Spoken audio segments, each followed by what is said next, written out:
Mainit na balita, mahigit 1,000 Pilipino na ang humiling na magpa-repatriate mula sa Middle East sa gitna ng gulo roon.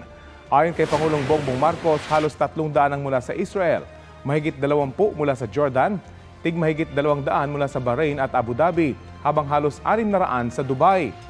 Sa kabila nito, mahirap pa raw ang magpa-repatriate sa pamamagitan ng pagbiyahe sa himpapawid o by land dahil sa pagpapatuloy ng palitan ng mga pag-atake sa iba't ibang bahagi sa Middle East. Payo nila sa mga Pilipino roon, manatili muna sa mga ligtas na lugar at huwag munang lumabas. Makinig din daw sa payo ng mga lokal na otoridad. Patuloy naman daw ang kanilang pag-monitor sa sitwasyon.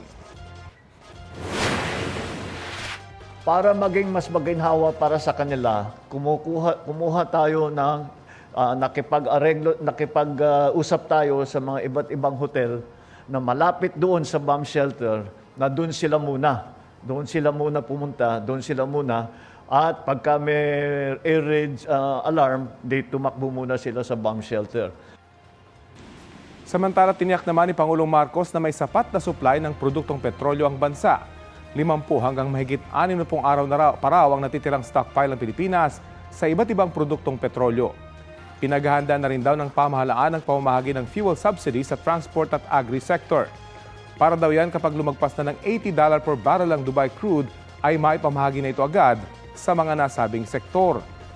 Plano rin daw ni Pangulong Marcos na kausapin ng Kongreso na bigyan siya ng kapangyarihan na ipag-utos ang pagtapya sa excise tax sa mga produktong petrolyo.